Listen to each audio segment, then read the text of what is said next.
रात के करीब 11 बजे का समय था। हर घर की लाइट धीरे धीरे बंद हो रही थी। लोग अपने कमरों में जा चुके थे, लेकिन हर जगह नींद नहीं थी। कुछ जगह ऐसी होती हैं जो सिर्फ रात में जागती हैं, और ऐसी ही एक जगह थी। शहर के किनारे बना एक पुराना घर। इस घर की सबसे अजीब बात थी उसका एक कमरा, जिसे लोग कांच का कमरा कहते थे।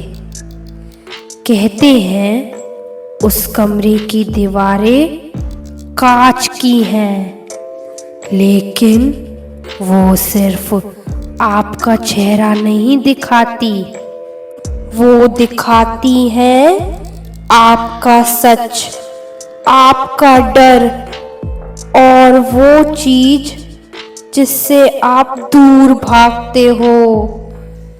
लोग बताते हैं जो भी उस कमरे में गया वो बाहर तो आया, लेकिन वो वही इंसान नहीं रहा। आज की कहानी है अंशिका की, एक सीधी सादी लड़की जिसे पुरानी और रहस्यमयी जगहों को देखने का शौक था। उसे नहीं पता था कि इस बार वो किसी जगह को नहीं, बल्कि अपने सबसे बड़े डर को देखने वाली है। और एक बार अगर कांच का कमरा आपको देख ले तो फिर आप उससे कभी छुप नहीं सकते। अंशिका अपने दोस्त नेहा के साथ उस पुराने घर तक पहुंची। नेहा ने दरवाजे के बाहर ही रोकते हुए कहा, मुझे अच्छा नहीं लग रहा, तू मत जा अंदर। अंशिका मुस्कुराई, बस 5 मिनट, कुछ नहीं होगा। वो अंदर चली गई। घर के अंदर घुसते ही उसे ठंडी हवा महसूस हुई, जैसे कोई उसके पास से गुजरा हो, लेकिन वहां कोई नहीं था। धीरे धीरे चलते हुए वो उस कमरे तक पहुंची। कांच का कमरा, दरवाजा थोड़ा खुला था। अंशिका को किसी ने धक्का दिया और वो अंदर चली गई। अंदर चारों तरफ कांच ही कांच थे। हर तरफ उसका चेहरा दिख रहा था। वो हल्का सा मुस्कुराई, बस इतना ही है। तभी धड़ाम, दरवाजा अपने आप बंद हो गया। अंशिका घबरा गई। कौन है? कोई आवाज नहीं। उसने फिर कांच में देखा और अचानक उसका रिफ्लेक्शन धीरे धीरे मुस्कुराने लगा। लेकिन अंशिका नहीं मुस्कुरा रही थी। उसकी सांसें तेज हो गईं। वो पीछे हटने की कोशिश कर रही थी, लेकिन हर कांच में अब अलग अलग अंशिका दिख रही थी। एक रो रही थी, एक गुस्से में थी, एक बहुत डरावनी मुस्कान दे रही थी। तभी एक आवाज पूरे कमरे में गूंजी, तुम खुद से कब तक भागोगी? अंशिका चिल्लाई, कौन है? तभी एक रिफ्लेक्शन कांच से बाहर आने लगा।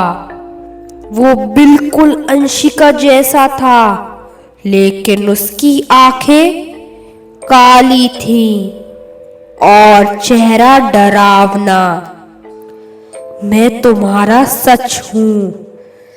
अंशिका पीछे हटने लगी, लेकिन पीछे भी कांच ही था। अब चारों तरफ से आवाज आने लगी, तुम डरती हो, तुम सच छुपाती हो, तुम अकेली हो। अंशिका रोने लगी। हाँ, मैं डरती हूँ। जैसे ही उसने ये कहा, कांच में दरारें पड़ने लगी। टिक टिक टिक, और अचानक कांच टूटने लगा। अंशिका ने मौका देखा और भागते हुए बाहर निकल गई। नेहा बाहर खड़ी थी। तू ठीक है? अंशिका चुप थी। उसकी आंखों में डर था, लेकिन उसने कुछ नहीं कहा। दोनों वहां से चली गईं। कुछ दिन बाद सब कुछ सामान्य लग रहा था, लेकिन अंशिका बदल गई थी। वो अब ज्यादा चुप रहने लगी थी और अक्सर आईने में खुद को देखती रहती थी। एक रात वो अपने कमरे में अकेली थी। उसने आईने में देखा। पहले सब ठीक था, फिर आईने वाली अंशिका धीरे से मुस्कुराई। अंशिका डर गई। नहीं, फिर से नहीं।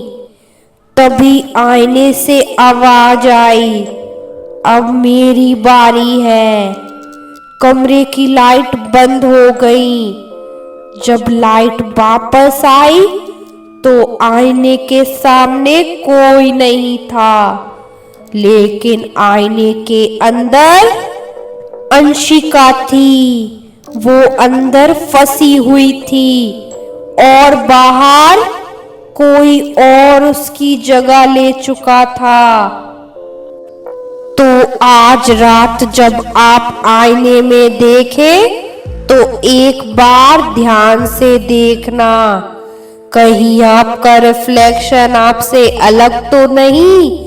अगर आपको ऐसी हॉरर सस्पेंस स्टोरी पसंद है तो चैनल दरवाजे का राज को सब्सक्राइब करना मत भूलना, क्योंकि अगली कहानी इससे भी ज्यादा खतरनाक होने वाली है।